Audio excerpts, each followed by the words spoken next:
Hola, bienvenidos a nuestro espacio de entrevistas en Canal Europa. Hoy contamos con la presencia de Pablo Zalba, director de Regulación y Asuntos Públicos de Deloitte, que ha sido además expresidente del ICO y eurodiputado.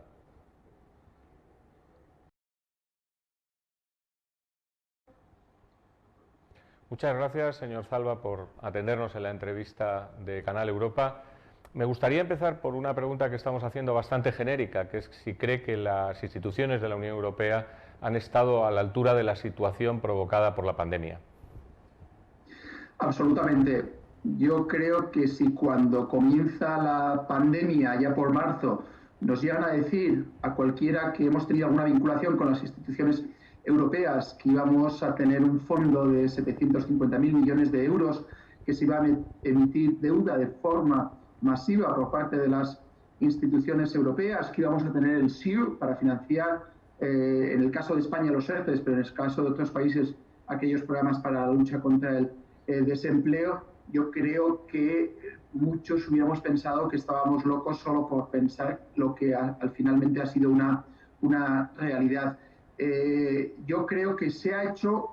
me atrevería a decir, casi todo lo que era posible hacer de acuerdo a los tratados, porque es evidente, y tenemos que ser conscientes de ello, que la actuación de las instituciones europeas evidentemente está limitada por lo que marcan los tratados. Por lo tanto, yo insisto, creo que es algo inédito, creo que Europa una vez más se crece ante la adversidad y en este caso, sin duda alguna, yo creo que pocos hubieran podido pronosticar, insisto, allá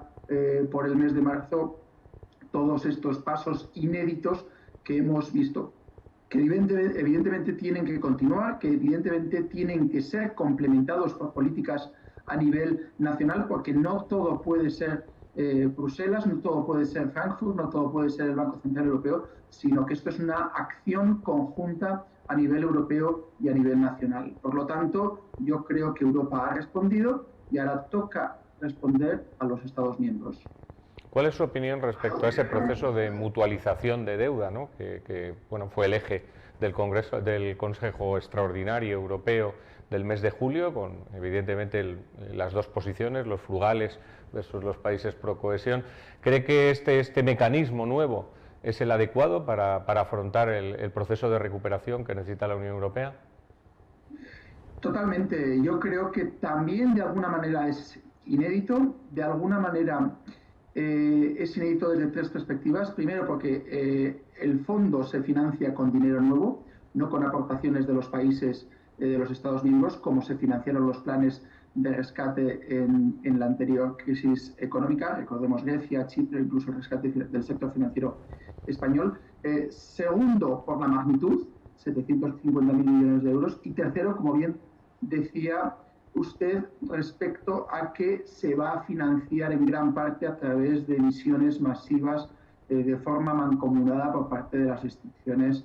europeas. Es verdad que son emisiones mancomunadas y no solidarias, pero evidentemente volvemos a lo que hablábamos en la pregunta anterior. Para hacer una emisión mancomunada y solidaria, como de alguna manera sería equiparable al momento Hamilton, a través del cual todos somos conscientes que nacieron los Estados Unidos de América, haría falta un cambio de tratados que evidentemente no puede realizarse de la noche a la mañana, cambio de tratados que requieren un proceso complejo, que no es factible hacerlo en un contexto de necesidad imperiosa como estamos actualmente debido a la crisis sanitaria y crisis económica derivada de la misma. Por lo tanto, yo creo que más o poco más se puede pedir desde la perspectiva de las emisiones a las instituciones europeas. Insisto, hay algunas voces que se lamentan de que no es suficiente esa emisión mancomunada y que deberíamos haber hecho algo más. A mí no se me ocurre desde esa perspectiva de las emisiones que se puede hacer algo más, insisto, en el contexto y en el marco de los actuales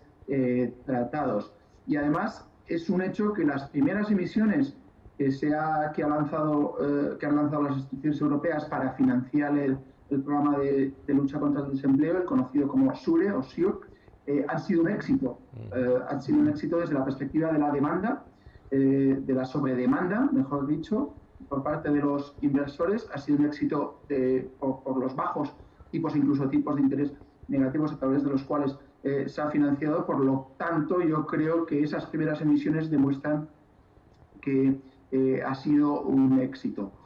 Tampoco tenemos que caer en la autocomplacencia, porque es verdad, insisto, y cogiendo el guante de lo que hemos hablado y debatido en la pregunta anterior, se han dado pasos de gigante, pero es evidente que quedan cosas por hacer por parte de las instituciones europeas y pasos importantes, como puede ser desde la perspectiva del mercado único digital, desde la perspectiva del mercado único de capitales, o completar la unión bancaria, que además, junto con estas emisiones, de alguna manera fortalecería tanto desde la perspectiva del sistema financiero europeo como la disminución de riesgos, etcétera, etcétera. Respecto al programa, al plan Next Generation, ¿lo considera también adecuado respecto al mecanismo, cómo se ha instrumentado, es decir, las líneas estratégicas que marca?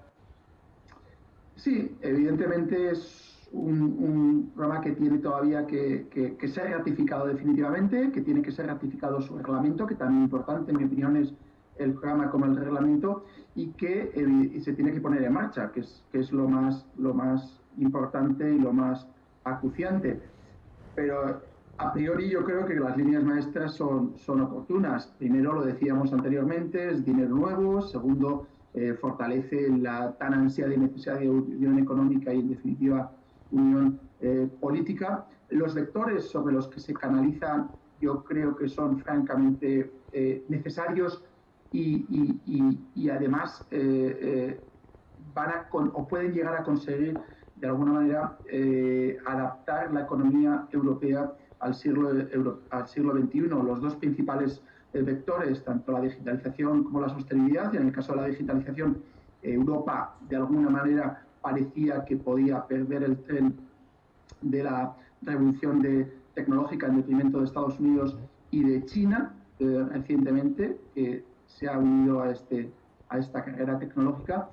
En nuestra mano está el poder recuperar ese camino que perdido en los últimos años respecto a la digitalización y respecto a la tecnología.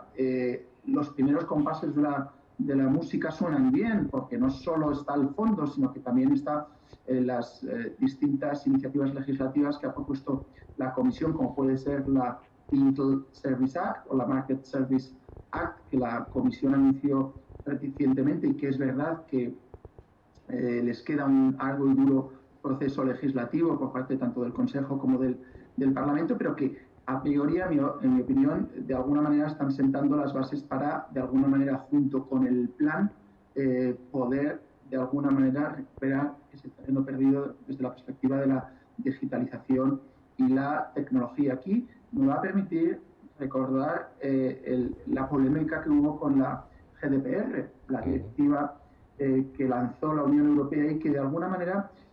fue muy criticada en los primeros compases de la misma, puesto que parecía que iba a mermar la capacidad de innovación tecnológica por parte de Europa, y que al final, por diferentes circunstancias, se ha convertido en un benchmark por parte mundial, desde la perspectiva de Estados Unidos, que por ejemplo muchos estados, porque a diferencia de la Unión Europea, Estados Unidos está legislando al respecto a nivel estatal en vez de a nivel federal. Por lo tanto, la primera victoria europea es que hemos conseguido hacerlo a nivel europeo y no a nivel Estado miembro. Y segundo, que además los estados tan innovadores como puede ser California prácticamente han copiado GDPR. Por lo tanto, esta polémica que estamos viviendo tanto con la Digital Service Act o con la Digital Market Act, en mi opinión, el tiempo, ojalá no me equivoque, el tiempo puede otra vez convertir ambas iniciativas legislativas en un benchmark a nivel global, con la ventaja competitiva que eso evidentemente genera. Por lo tanto, si bien queda mucho por hacer, y lo decíamos anteriormente, porque hay que seguir fortaleciendo y hay que seguir avanzando en el mercado único digital para que, insisto, junto con los fondos, junto con las iniciativas legislativas lanzadas por parte de la Comisión al respecto y un fortalecimiento del mercado único digital, de alguna manera pueden permitir avanzar y de alguna manera recuperar ese terreno perdido, y más desde la perspectiva industrial en la que todavía Europa sigue teniendo un liderazgo indiscutible. Eso respecto a la digitalización. Respecto a la sostenibilidad, ya se habían dado pasos. Evidentemente, la Comisión Europea inauguró este mandato con ese objetivo, desde luego compartido por la mayoría de los europeos, de alguna manera convertir a Europa desde la perspectiva económica en una especie de paraíso sostenible, y en ese sentido la crisis del COVID no ha hecho más que acelerar este objetivo, lo cual debe ser un motivo de satisfacción de todos, porque yo sí que creo que así como desde la perspectiva digital, de alguna manera Europa no ha conseguido liderar a nivel mundial. Es más, insisto, y lo decía antes también, China y Estados Unidos nos llevan cierta ventaja al respecto, desde la perspectiva de sostenibilidad, y además una sostenibilidad muy orientada al negocio, muy orientada a generar crecimiento, creación de empleo, puede convertirnos desde luego a la Unión Europea en un líder global. Yo soy optimista al respecto. Además, hemos visto como el cambio de gobierno de administración en Estados Unidos el próximo enero, con el nuevo presidente Biden, de alguna manera mucho más proclive a seguir abanderando todas estas iniciativas sostenibles, pero también incluso China, que en el año que se ha comprometido en los últimos meses en convertirse en neutral en carbono en el año 2060, que parece lejano, pero cuanto menos el establecimiento de ese objetivo va a ser un revulsivo desde el punto de vista tecnológico por parte de China para acelerar esa transición. Por lo tanto, el vector de sostenibilidad, creo que Europa tiene una oportunidad única, pero de verdad que única, de ser un líder global en la sostenibilidad desde la perspectiva medioambiental y desde la perspectiva social, pero sobre todo desde la perspectiva de generación de crecimiento, creación de empleo, y desde la perspectiva de, a través de la sostenibilidad, ganar competitividad y ser cada vez más competitivos. Evidentemente, como decíamos antes, están el plan, los 750.000 millones, pero también al respecto haber que analizar y lanzar una serie de iniciativas legislativas para facilitar y acelerar esta transición ecológica, pero sobre todo, insisto, y perdona que insista, desde la perspectiva de la competitividad, del crecimiento y de la creación de empleo, que desde luego los avances tecnológicos cada vez más impresionantes en este respecto no solo lo permiten, sino que lo pueden acelerar.